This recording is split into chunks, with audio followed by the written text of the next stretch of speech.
बिस्मिल्लाहिर्रहमानिर्रहीम। Welcome back kitchen to plate. खुश रहें, आबाद रहें, जहाँ भी रहें हैप्पी हैप्पी रहें। जी, आज हम लेके आए हैं डिफरेंट स्टाइल के समोसे। यूनिक स्टाइल से हम बना रहे हैं, तो उसके लिए हमें जो डो है वो सबसे पहले बनानी है। तो डो जो है इसकी हम होममेड ही बनाएंगे, मार्केट वाली जो डो है वो यूज़ नहीं करेंगे। तो जो डो इसकी है, सबसे बेसिक काम वही है। तो उसके लिए हमने 1 kg फ्लार लिया है, यानी कि वाइट मैदा जो है, और उसमें 1 टीस्पून भर के जो हमने सॉल्ट है वो ऐड किया है, और 1 टीस्पून भर के ही हमने इसमें अजवाइन का पाउडर है या क्रश की हुई अजवाइन कह लें, वो हमने ऐड की है। वो ज़रूरी है इसमें ऐड करने के लिए, क्योंकि समोसों का टेस्ट उससे बहुत अच्छा बनता है। साथ ही साथ हमने 1 टीस्पून भर के इसमें ज़ीरा पाउडर वो ऐड किया हुआ है। ज़ीरा भी हमने इसके अंदर कुटा हुआ जो है ज़ीरा वो ऐड करना है, या क्रश कह लें, जो किया हुआ ज़ीरा होता है वो ऐड किया है। अच्छा, इन तमाम इंग्रेडिएंट्स को ना हमने अच्छे से मैदे के साथ मिक्स कर लेना है। इसको आप मिक्स करना बहुत ज़रूरी है। ये बड़े डिफरेंट और यूनिक स्टाइल के समोसे हैं जो हम बना रहे हैं। पुराने तरीके छोड़ दें, अब नए तरीके से समोसे बनाएं। तो उसके लिए हमें घी चाहिए। 1 kg जो फ्लावर है, तो हमारे पास इसमें 250 ग्राम्स जो है घी वो जाएगा। तो घी जो है हम एकदम से ऐड नहीं करेंगे सारा, हम थोड़ा थोड़ा ऐड करते जाएंगे और उसको मिक्स करते जाएंगे। घी को जो है हमने ज़्यादा गर्म नहीं करना, घी को हमने सिर्फ मेल्ट करना है। आपने देखा है, उसको गर्म नहीं करना। घी को रूम टेम्परेचर पे होना चाहिए। उसको आहिस्ता आहिस्ता मिक्स करते जाएं और इसमें ऐड करते जाएं। अच्छा, इसकी सबसे अच्छी टेक्निक है कि इसको आप हाथ से गूंदें। हाथ से गूंदेंगे तो आपको आइडिया होगा, आप आगे चल के देखेंगे, मैं आपको बताऊंगी कि हाथ से गूंदने से पता चलेगा। हम थोड़ा सा इसको अच्छे से मिक्स करके इक्वली सारी मैदे को, तो फिर हम ये आपको बताएंगे कि एक इसकी मुट्ठी सी बनाएंगे बाउल की तरह।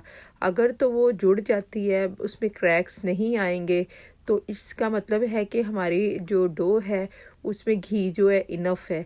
अगर तो वो जो हम मुट्ठी बनाएंगे उसमें क्रैक्स आएंगे, तो इसका मतलब ये है कि हमें इसमें थोड़ा सा घी और ऐड करना है।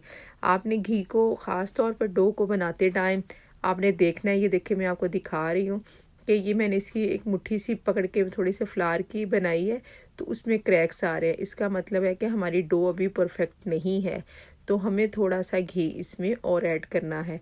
हमें बिल्कुल एग्जैक्ट वैसे ही समोसा चाहिए जैसे बाज़ार का क्रिस्पी और खस्ता समोसा होता है। घर पे तो बनाते हैं, बाज़ार जैसा टेक्सचर नहीं आता। उसकी रीज़न यही है कि बहुत सारी रेसिपियाँ बहुत सारे चैनल्स पे बनाई जाती हैं, उसमें जो डो है वो आपको परफेक्ट बनाना नहीं बताते। या तो वो बाज़ार की दिखा देते हैं, या वो रोल और समोसा पट्टियों की होती है। तो कुछ घरों में बाज़ार की वो रोल और समोसा पट्टियाँ नहीं खाई जाती, उनको चाहिए होता है कि घर पे कुछ बने, होममेड होना चाहिए। तो होममेड जो अगर बनाएंगे, तो उसके लिए हमें सबसे पहले जो है डो है उसको परफेक्ट तरीके से बनाना पड़ेगा। तो परफेक्ट तरीके से हमारी जो डो है उसको बनाने के लिए हम इसको घी डाल के पहले अच्छे से मिक्स करेंगे। हम इसमें आइडिया करेंगे कि हमें घी किस लेवल तक और कितनी मिकदार तक हमें इसमें जो है वो ऐड करना है। आप देख सकते हैं कि हमने बहुत अच्छे तरीके से इसको सारा मिक्स कर लिया है। और ये देखें, अभी फिर हमने थोड़ा सा फ्लावर को एक मुट्ठी में बंद किया, अब इसमें कोई क्रैक नहीं आ रहा। इसका मतलब है कि अब हमारी डो जो है वो उसमें घी की जो क्वांटिटी हमें चाहिए थी वो परफेक्ट बन चुकी है। ये देखिए, अगेन मैं आपको लेके फ्लावर फिर से बता रही हूँ कि इसमें कोई क्रैक नहीं है। जैसे हमने फर्स्ट टाइम में उठाया था तो उसका वो एक रोल बनाया हाथ में लेके, लेकिन उसमें क्रैक्स आ रहे थे, तो उसका मतलब था कि हमें घी थोड़ा ऐड और करना है। अच्छा, एक उसमें जब नेक्स्ट टाइम भी डालेंगे ना, रखना आपने 250 ग्राम्स है या 300 ग्राम्स तक घी है। थोड़ा कम ज़्यादा हो सकता है, लेकिन जब आप बॉल बनाएंगे आपको उसी टाइम पता लग जाएगा कि घी कम है या ज़्यादा है। कम होगा तो थोड़ा ऐड कर ले, ज़्यादा नहीं होगा इससे आपने ऐड नहीं करना। साथ ही साथ हमारे पास नीम गर्म पानी है, तो हमने उसको थोड़ा थोड़ा ऐड करते जाना है पानी को, और अपनी डो को गूंथते जाना है। पानी को भी एक साथ नहीं डालना, क्योंकि जो समोसे की डो होती है वो उसका जो मैदा गूंदना है हमें, वो थोड़ा हार्ड गूंदना है। ठीक है। अच्छा, इसको सॉफ्ट नहीं रखना। ये हम पूड़ियाँ नहीं बना रहे, पूड़ियों के लिए हम मैदा सॉफ्ट बनाते हैं।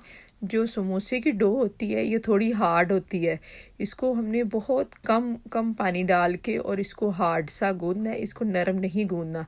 नरम गूंद लेंगे तो समोसे जो हैं वो आपके उस टाइम तो बहुत अच्छे लगेंगे। थोड़ी देर के बाद जैसे आप रख लेते हैं अवतार से, ज़ाहिर बात है 1-2 घंटे पहले या घंटा पहले बनाते हैं, फिर पड़े रहेंगे, जब आप उठाएंगे वो जैसे लटके लटके से नरम नरम सॉफ्ट सॉफ्ट हो जाते हैं, इस तरह के हो जाएंगे। जब वो क्रिस्पी उसको फ्राई करेंगे वो क्रिस्पी नहीं बनेंगे।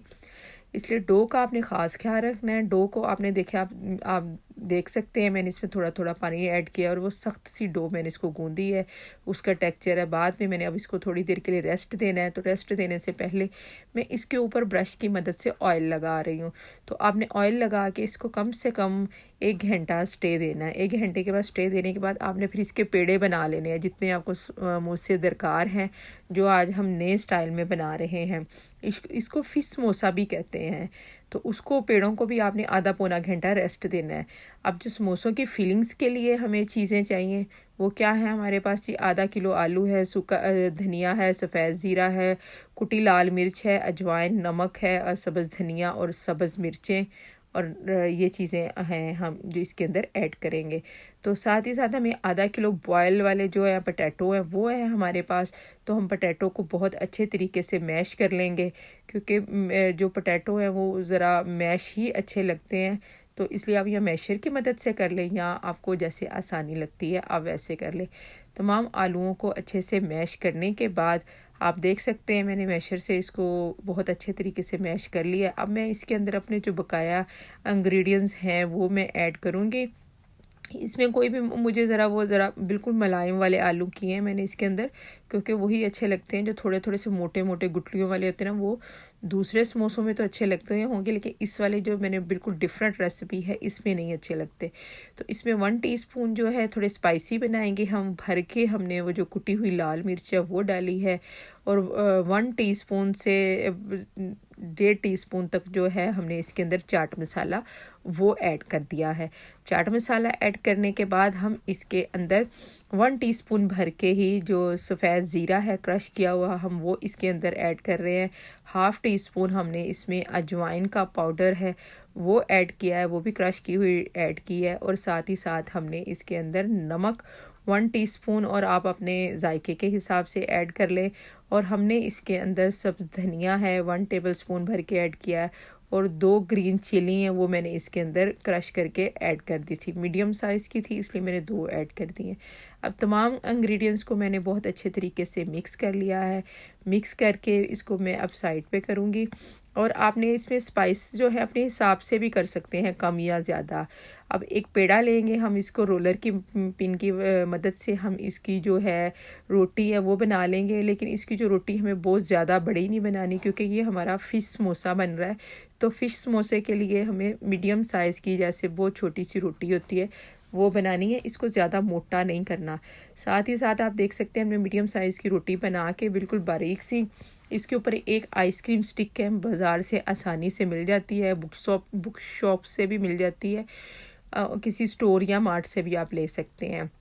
उसको रखा है, और फिर मैंने आइसक्रीम की शेप की तरह ही मैंने इसमें जो मेरा मिक्सचर था पोटैटो का, जो मैंने इसकी फिलिंग समोसे की बनाई थी, वो मैंने इसके ऊपर रख दी है। तो आप देख सकते हैं उसकी शेप जो है मैंने उसी तरह की दी है जैसे मुझे फ़िश बनानी है इसकी। तो उसी हिसाब से फिर मैंने एक साइड से इक्वल्स लाइन लगाई हैं, उसी साइड से मैं दूसरी साइड से भी उसी तरह मैं इक्वल ही लाइन से लगा रही हूँ। ठीक है, आपने लाइंस का हिसाब रखना है। ये बस टेक्निक के साथ थोड़ा है बनता है, लेकिन आसान बहुत है। आपको देखने में कोई ऐसा मुश्किल, कोई रॉकेट साइंस नहीं लग रही। आप देखें, पहले मैंने इसको ऊपर से कवर कर दिया, अब मैंने आहिस्ता आहिस्ता एक साइड से इसको करूँगी, और इसी तरह मैं फिर इसको दूसरे साइड से कवर करती जाऊँगी। अच्छा, इसकी जो स्ट्रिप्स है ना, उसको थोड़ा सा वो आपने खींचना है। जब आप इसको रेस्ट देंगे पेड़ों को, तो उस वक़्त ये थोड़े से इसमें लचक आ जाती है आटे के अंदर, डो के अंदर। जिस तरह का हम इसको शेप देना चाहें ये उसी फॉर्म में मुड़ जाती है। तो आप इसको आहिस्ता आहिस्ता खींचते जाएंगे, ये एक रबड़ की तरह बिल्कुल खिंचता जाएगा और आराम से ही फोल्ड होता जाएगा। इसमें कोई मुश्किल नहीं है। पुराने पुराने समोसे खा खा के इंसान तंग आ जाता है। रोज़ रोज़ अफ्तार में कुछ नया, कुछ डिफरेंट चाहिए होता है। सब घर वाले थक जाते हैं। तो इसलिए ये बड़ी डिफरेंट सी, बड़ी यूनिक सी रेसिपी है। आप जब इसको बनाएंगे, देखने में तो अच्छे लगेंगे ही लगेंगे, लेकिन खाने में भी आम समोसे से ज़्यादा मज़े के और टेस्ट में भी बहुत डिफरेंट होंगे। तो मज़ा आएगा आपको इनको खाकर। आप अपने घर में ज़रूर बनाना, बच्चों के साथ ज़रूर शेयर करना। जब बच्चों की इफ्तार पार्टी होती है तो उनको कुछ डिफरेंट और नया चाहिए होता है। आप देख सकते हैं इसकी कितनी अच्छी शेप बन गई थी। अच्छा, मैंने पहले उसके साथ रोलर के साथ जब मैंने बनाया तो मैंने वो कटर के साथ काटा था। अब मैं नाइफ़ के साथ भी आपको अगेन दिखा रही हूँ कि अब ये नहीं समझें कि हमारे पास वो कटर है नहीं है तो हमारे से ये डो कटेगी नहीं। तो मैं नाइफ़ के साथ आपको बहुत आसान करके तरीका और भी बता रही हूँ। देखिए, आपने मैंने एक साइड से कैसे इक्वल्स लाइन लगा ली है, ऊपर से नहीं काटा मैंने, ऊपर से मैंने उसको छोड़ दिया है। उसको ऊपर फोल्ड करने के लिए एक साइड से मैंने बिल्कुल इक्वल्स लाइन लगा ली है। अभी मैं इसी तरह उसको जो है बोर्ड है अपना, उसको घुमाते हुए अब मैं दूसरी साइड पे भी वैसे ही छुरी की मदद से निशान जो है वो लगा लूँगी। अच्छा, इसमें आपने बिल्कुल इक्वली निशान लगाने हैं, जैसे उस साइड पे लगाए हैं उसी तरह आपने इस साइड पे लगा लेने हैं। दोबारा दिखाने का, दोबारा करने का मतलब ही यही है ताकि आपको आसानी से समझ आ जाए, ठीक है। और इसके आपने फिर ऊपर से फोल्ड करना शुरू करना है। ऊपर से जब फोल्ड कर लेना है तो आपने अपने लेफ़्ट हैंड से शुरू करना है और फिर राइट हैंड की दूसरी वाली जो स्ट्रिप है आप देख सकते हैं उसको मैंने ऊपर कर दिया। इसी तरह फिर मैंने लेफ़्ट हैंड वाली पहले उस स्ट्रिप ऊपर करनी है और फिर राइट हैंड वाली। एक ब्रेड की शक्ल जो होती है जैसे हम बनाते हैं उस तरह ये बनती जाएगी, ठीक है। और लुक इसकी जब तैयार होगी तो ये एक फ़िश की तरह आएगी। तो इस समोसे का नाम भी फ़िश समोसा है। तो आप देख सकते हैं कि मतलब आपने फ़िश ब्रेड बहुत खाई होगी, फ़िश रोल खाए होंगे, लेकिन ये फ़िश समोसा जो है आप वेरी फर्स्ट टाइम ट्राई करेंगे। जब आप इसको ट्राई करेंगे देखने में भी तो खूबसूरत होगा, घर वाले मेहमान सब खुश होंगे देख के। दस्तरखान की एक अच्छी सी रौनक बनेगी रमज़ान में। एक डिफरेंट, एक यूनिक रेसिपी है। तो इसलिए आप इसको बनाइएगा, बहुत आसान है। आप इसको बना के फ्रिज में भी रख सकते हैं। जब आपका इफ्तार का टाइम हो उससे थोड़ा देर पहले आप निकालें। इसको डीप फ्राई भी कर सकते हैं, एयर फ्राई भी कर सकते हैं। आगे आने वाले दिनों में इंशाल्लाह हम आपको एयर फ्राई से भी बनने वाली रेसिपियाँ रोल समोसों की आपके साथ ज़रूर शेयर करेंगे। आप देख सकते हैं कि इसकी शेप जो है वो कितनी अच्छी बन चुकी है। मैंने 1 बाय 1 सारे बना लिए थे। अब हम इसको फ्राई करेंगे। तो फ्राई करने के लिए हमें एक पैन चाहिए, उसमें मैंने ऑयल डाला। ऑयल को मैंने जैसे मीडियम फ्लेम पे रखा और रख के ज़रा गर्म कर लिया। जैसे थोड़ा सा गर्म हुआ तो मैंने इसके अंदर 1 बाय 1 सारी स्टिक्स जो थी वो मैंने इसके अंदर ऐड कर दी हैं। आप देख सकते हैं कि सारी स्टिक्स जो हैं इसके अंदर मैंने ऐड कर दी हैं और मैं इसको मीडियम आंच पे जो है इसको कुक कर रही हूँ। अंदर से तो सारे आलू पके हुए हैं लेकिन बाहर से भी इसको मीडियम आंच पे कुक करना बहुत ज़रूरी है। हाई फ्लेम पे तो कलर आ जाएगा लेकिन वो जो क्रिस्पीनेस होती है समोसे की वो लो फ्लेम पे ही आती है। अक्सर हम मार्केट में जाते हैं तो जब अपना समोसा ऑर्डर करते हैं तो बहुत टाइम के बाद वो निकाल के हमें सर्व करता है। उसकी रीज़न ये है कि उसकी आंच का जो स्पेशल टेम्परेचर होता है ना उसने वो बैलेंस रखना है शुरू से लेके एंड तक समोसे का। तो उसमें फिर ये होता है कि समोसा बहुत ज़्यादा क्रिस्पी क्रंची बनता है, काफ़ी देर तक भी पड़ा रहेगा तो ये सॉफ्ट नहीं होगा और ये क्रिस्पी ही रहेगा। तो मैंने इसको फिर इसके बाद डिश आउट कर दिया है। आप देख सकते हैं इसका कलर कितना खूबसूरत आया है। मैंने इसको ओवर फ्राई नहीं किया, इसका मुझे लाइट गोल्डन सा कलर पसंद है, मैंने वो इसको दे दिया है। आप चाहें तो इसको थोड़ा डार्क भी कर सकते हैं, आप पे डिपेंड करता है, लेकिन इसका कलर वही अच्छा लगता है जो देखने में अच्छा लगे। तो माशाल्लाह हमारे समोसे जो हैं वो बन के फ़िश समोसा जो है वो तैयार हो चुका है। आपने इस रेसिपी को बच्चों के साथ और बड़ों के साथ बनाकर ज़रूर इंजॉय कीजिएगा और इस रेसिपी को अपने दोस्तों के साथ भी शेयर करिएगा और मुझे कमेंट में ज़रूर बताइएगा। और मेरे चैनल को लाइक और सब्सक्राइब और शेयर ज़रूर करिएगा। अपना बहुत सारा ख्याल रखिएगा और मुझे दुआओं में याद रखिएगा। अल्लाह हाफिज़।